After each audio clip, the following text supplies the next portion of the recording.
Malam ni Brofai akan kongsikan kepada anda semua 4 kisah, ya, 4 kisah daripada Brofai ambil daripada Malam Seram, blog malamseram.com.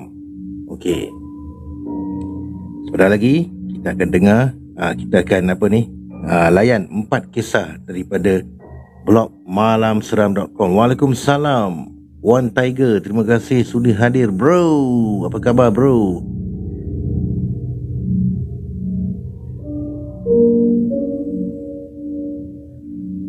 Okey, sementara itu anda boleh bantu Brofai untuk tap like, kalau boleh nak capai kan 30,000 40,000 like supaya kita punya algoritma ni akan naik dan live ini akan tersebar lah. Banyak orang akan join lah live ini. Hashtag FYP dan juga share. Terima kasih. Baik, Alhamdulillah, syukur One Tiger. Sekarang berada di mana ni?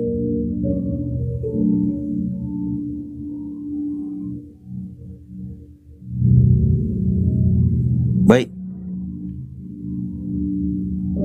Dalam 4 kisah seram ni, Brofai akan menyebutkan nama Casey sebab dalam cerita 4 cerita ni, beliau ada menyebut nama Casey lah.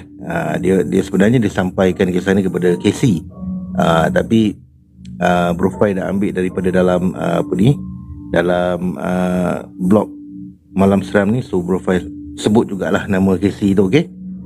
Sekiranya anda sudah bersedia, ayo rasai sentuhanku.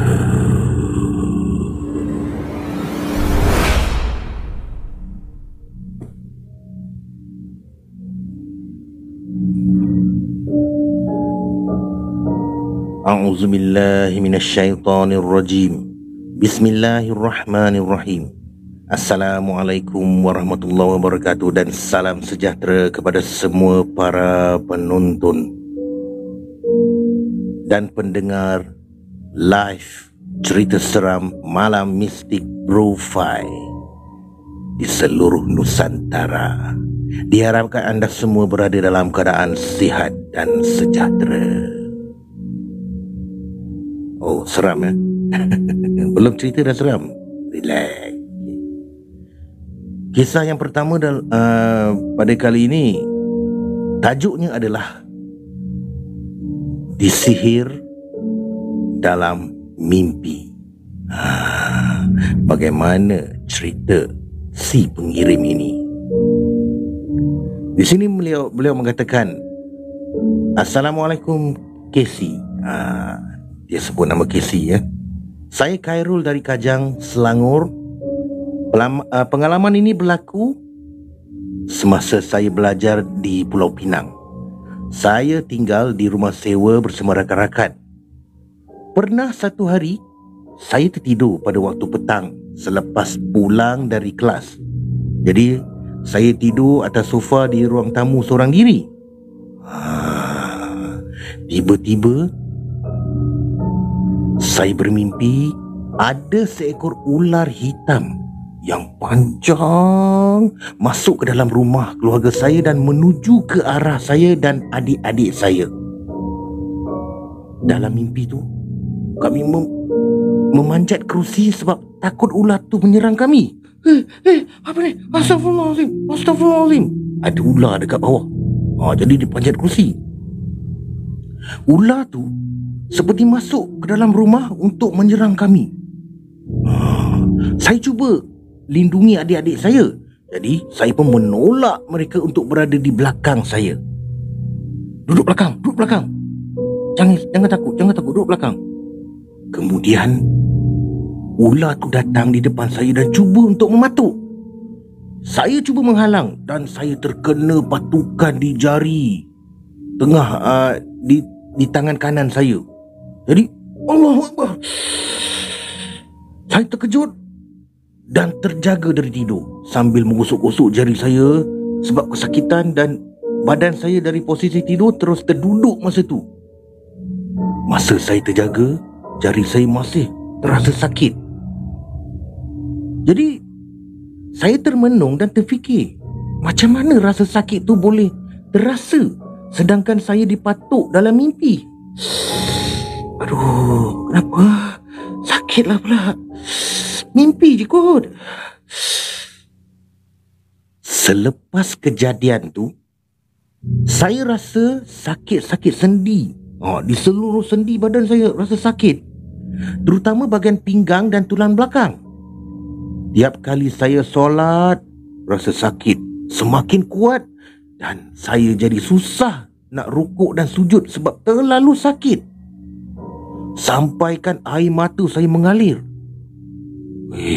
Saya muskil. Apa yang dah berlaku ni sebenarnya? Saya ada seorang kawan yang tahu sedikit dalam perihal ruqyah dan minta bantuan dia. Apabila berjumpa dengan kawan saya, dia pun cuba melihat keadaan saya menerusi kaedah bacaan surah-surah ruqyah. Kemudian dia kata, dia ternampak ada tumpuk-tumpuk kecil berwarna hitam di hujung kaki saya dan minta saya pergi berubat dengan ustaz yang lebih mahir sebab dia tak mampu lakukan. Okey, kawan dia kata macam ni. Okey Khairul, aku ada jumpa tanda-tanda hitam dekat kaki kau, merayap ke seluruh sendi-sendi dan jari kau lah, punca dia kan. Tapi aku tak boleh nak ubat kau kena cari orang lain untuk buat rawatan sebab apa ni, aku tak boleh nak buat.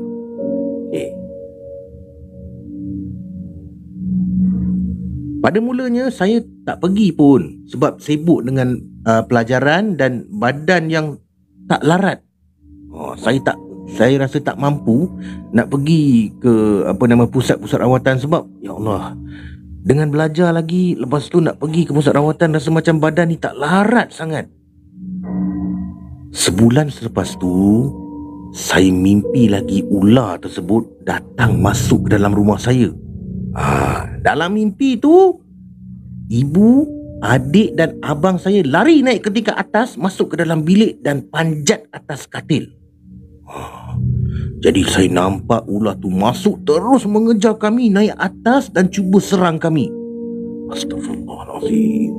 Saya tak tahu dalam mimpi tu tiba-tiba dalam tangan saya ni ada sebilah parang.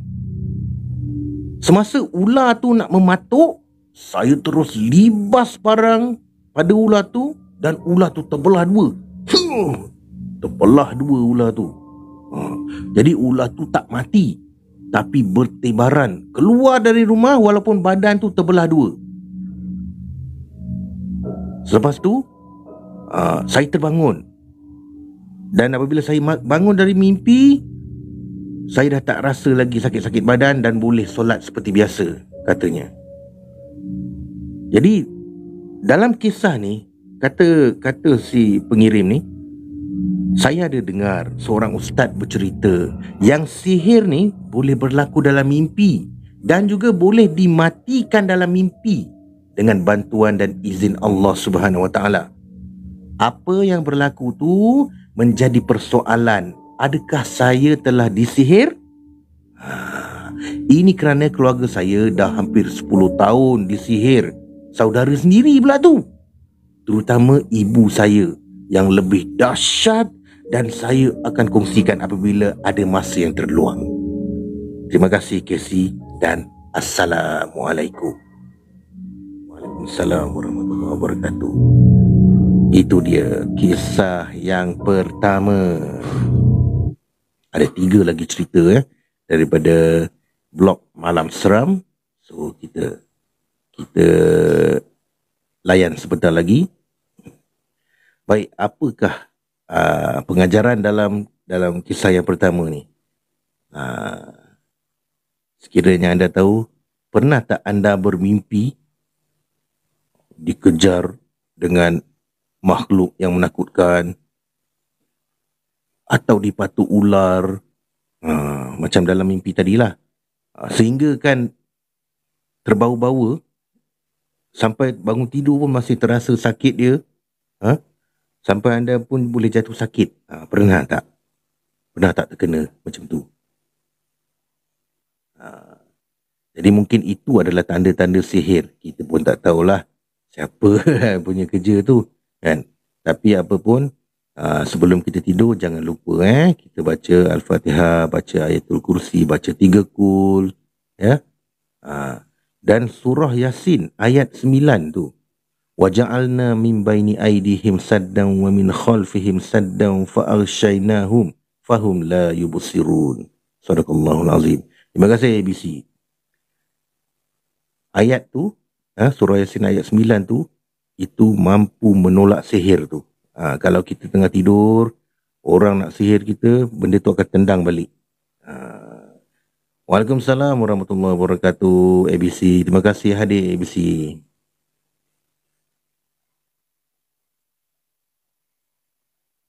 Jadi seperti apa yang Prof kata tadi, surah Yasin ayat 9 tu power tu, dia ada kisah tu. Ada kisah. Sebab apa ni, biasanya kan sihir ni berlaku waktu orang nak tidur kan, dia akan dia bukan terus datang terus sihir orang tu, terus hantar sihir pada orang tu, tak ada. Dia akan datang dalam seminggu ke 2 minggu tu, dia akan datang pada tubuh badan kita, dia akan scan dulu tubuh badan kita. Dalam masa seminggu 2 minggu tu, bila dia tengok badan kita ni kosong, tak ada apa-apa, tak ada apa-apa protection, kan? Tak ada apa-apa ayat pelindung dalam badan kita ni, masa itulah baru dia akan hantar. Tiger is 11. Waalaikumsalam warahmatullahi wabarakatuh. Terima kasih hadir bro Tiger is 1. Baik, jom kita pergi kepada kisah yang kedua. 4 kisah ni tak panjang, semua pendek-pendek je. Baik, kisah yang kedua ni datangnya daripada Izam. Tajuknya adalah pengalaman ibu bapa di hospital Ripas. Jom kita layan. Assalamualaikum Casey. Katanya kepada Casey, Waalaikumsalam warahmatullahi wabarakatuh. Biar Bro Fai yang jawab. Saya Izam daripada Brunei Darussalam. Oh, ni dari Brunei ya. Cerita misteri ni mengenai pengalaman ibu dan bapa saya sendiri sewaktu kelahiran saya, katanya. Kejadian ni berlaku dekat hospital Ripas di Brunei lah.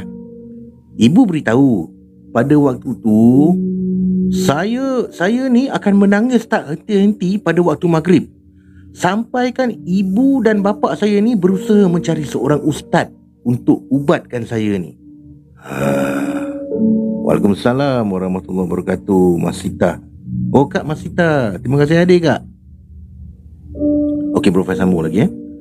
Dipendekkan cerita, ada diceritakan di dalam bilik wad bersalin ni, di tempat saya dilahirkan, pernah terjadi satu kejadian di mana seorang ibu pernah meninggal dunia di sana semasa melahirkan anak. Innalillahi wa inna ilaihi raji'un. Seterusnya, bapa saya juga ada menceritakan pengalaman dia sewaktu saya dilahirkan, di mana semasa bapa saya menunaikan solat subuh dekat surau di hospital Ripas ni, pada waktu tu hanya dia seorang dirilah pada waktu tu di surau tu. Ketika bapa saya selesai menunaikan solat dalam surau, lalu mengakhirinya dengan bacaan wirid. Okey. Astaghfirullahalazim allazi la ilaha illa huwal hayyul qayyum wa atubu ilaih. La ilaha illallah wahdahu la syarikalah lahul mulku wa lahul hamdu yuhyi wa yumiit wa huwa ala kulli syai'in qadir. Jadi dia wirid lah, ya. Jadi bapa saya memberitahu yang dia berada di ruang belakang sekali, tak berjauhan dari tempat nak keluar. Pada masa tu, dia seolah-olah terdengar bunyi air di tempat berwuduk, dan di dalam fikiran bapa saya, oh, mungkin ada jemaah lain nak berwuduk untuk tunaikan solat subuh sekali tu, kan? Bayangkan dia dengar bunyi air tu sedang beberapa saat saja, lalu bapa saya pun terdengar bunyi air tu berhenti katanya. Dan ada bunyi tapak kaki seperti ada yang menuju ke pintu masuk masjid. Tapi yang menghairankan, satu orang jemaah pun tak ada yang masuk atau lalu di luar surau tu. Jadi bapa saya rasa pelik lah. Bapa saya kata macam ni lah, subhanallah, kalau kau nak solat silakanlah, aku keluar dululah, kata bapak dia. Jadi bila bapak dia dah keluar kan, jadi bapak dia kira macam terus jumpa pada si pencerita ni lah. Masa tu si pencerita tu baru lahir kan. Di sini kan dikatakan kisah ni berlaku di Hospital Ripas ni kan, mengatakan di hospital ni banyak kejadian yang pelik berlaku. Itu. Jadi last kali dia kata terima kasih dan assalamualaikum. Sangat ringkas kisah hari ni. Masya-Allah. Itu dia berceritakan pengalaman dia lah kan.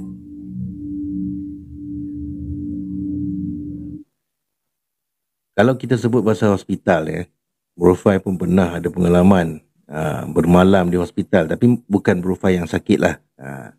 Masa tu anak sakit. Dia kena dia ditahan di ward, jadi masa tu Bro Fai bermalam lah di sana. Pada ketika tu jam 1:30 pagi, Bro Fai nak pergi pergi tandas lah kan, nak terkucil sangat dah masa tu. Jadi daripada tingkat 3 Bro Fai turun ke tingkat 1. Tingkat 1 tu tandas kira bersebelahan dengan tempat security lah. Jadi Bro Fai pun masuk dekat dalam tandas tu, dah dah menyelesaikan hajat pada masa tu kan. Tiba-tiba Bro Fai rasa macam lain macam lah kan. Tiba-tiba Bro Fai dengar macam ni.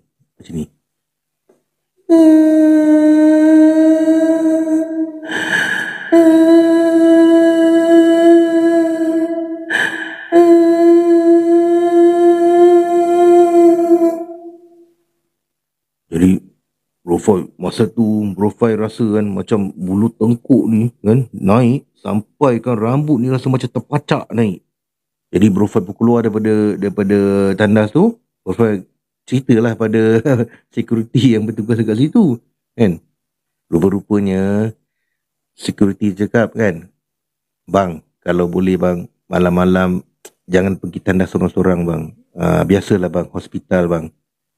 Kalau pergi tandas sorang-sorang memang selalunya akan kena ganggu lah. Itu nasihat security lah pada Bro Fai. Jadi itulah sejak daripada tu kan, kalau Bro Fai rasa nak pergi tandas kan, nak pergi tandas terutama di hospital lah, memang orang kata, oi tak berani lah nak pergi seorang, mesti ajak member lah. Masya Allah. Baik, kita pergi kepada kisah yang ketiga.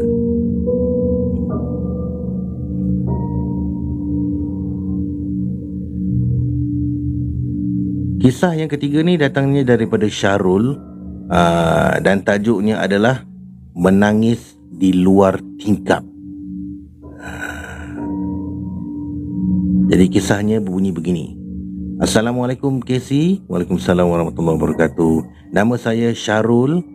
Kisah yang ingin saya ceritakan berlaku lebih dari 10 tahun yang lalu.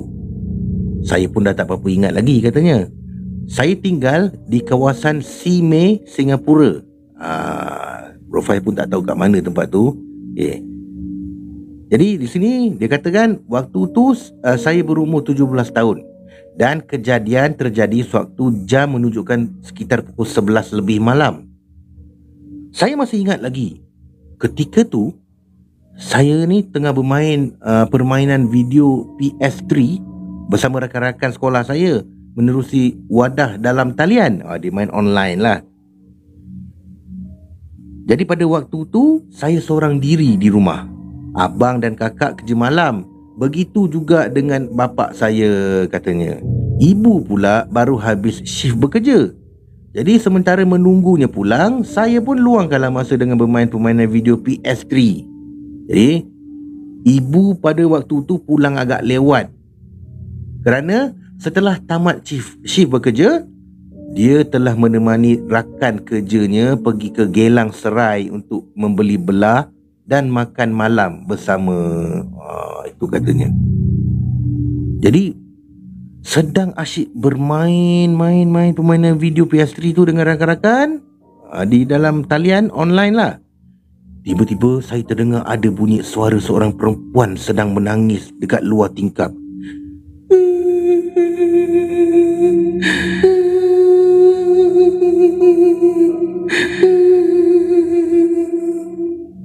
Saya pun tak terfikir apa-apalah.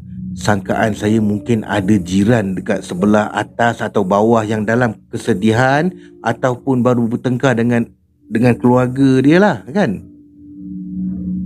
Tapi semakin lama semakin kuat bunyi suara perempuan yang sedang menangis tu.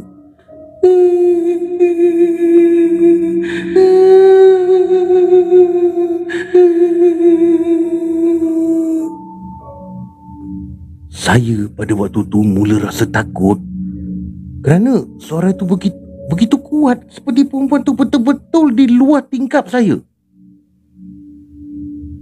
Ia memang sesuatu yang mustahil lah, sebab rumah saya paling tinggi di tingkat 11 dan di luar hanya tempat untuk meletakkan mesin alat pendingin hawa, iaitu kompresor lah kan.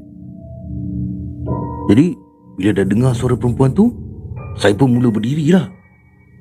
Maunya tidak kan.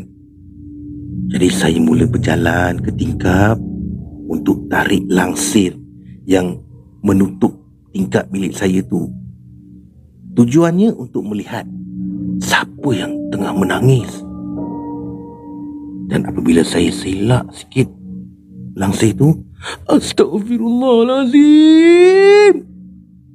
Apabila saya dah dekat dengan tingkap dan hampir masuk menarik langsir, pagar besi tingkap mula bergerak dan berbunyi seperti ada orang yang sedang cuba untuk buka dan masuk ke dalam bilik saya. Ya Allah. Saya dengan rasa amat takut terus memadamkan alat permainan video PS3 saya dan saya bergegas keluar dari rumah, terus pergi ke tingkat 1.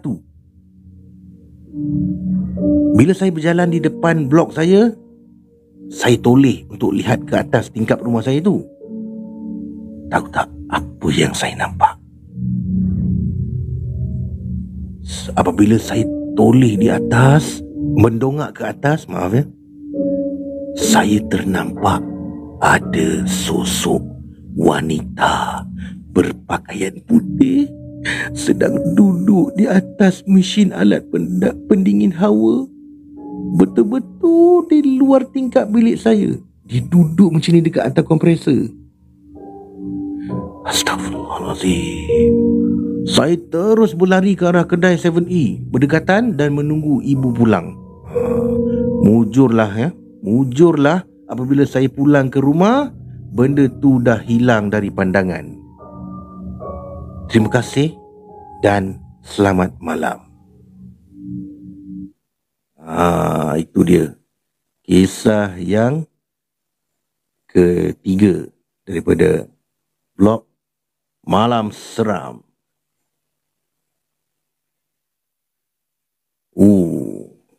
Macam mana kalau kata kita yang kena macam tu kan. Kita duduk seorang, tiba-tiba kita dengar bunyi menangis dekat luar tingkap, padahal kita tinggal dekat tingkat 11 tu. Bolehnya dia berani buka langsir tu nak tengok siapa yang ada. Masa dia tengah buka langsir tu kan, benda tu tengah berusaha nak masuk ke dalam. Astaghfirullahalazim. Sampai macam tu sekali.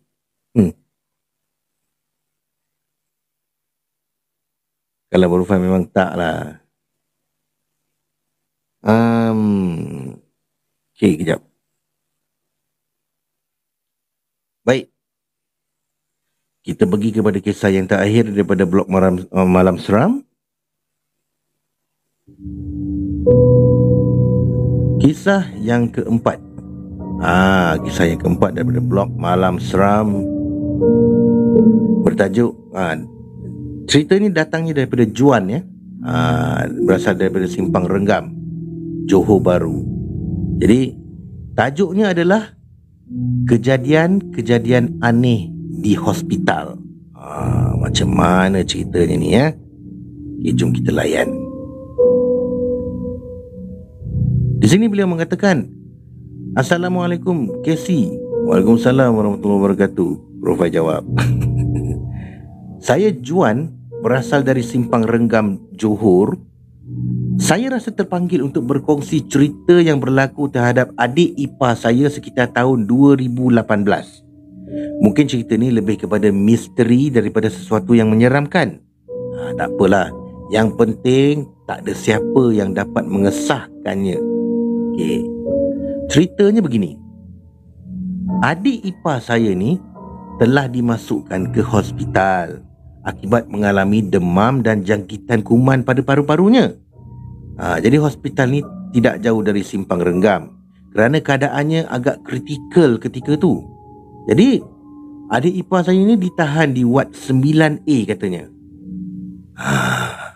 Pada malam pertama dia berada di ward tersebut, ketika dia sedang baring dan nak tidur, tiba-tiba dia terperasan ada seorang jururawat yang sedang menolak seorang pesakit yang berada di atas katil masuk ke dalam biliknya sambil lalu di depan katilnya. Tambahnya lagi, keadaan pesakit tersebut agak mengerikan dengan mulut yang ternganga, matanya merah sambil terbeliak. Macam tu, lebih kurang macam tu lah.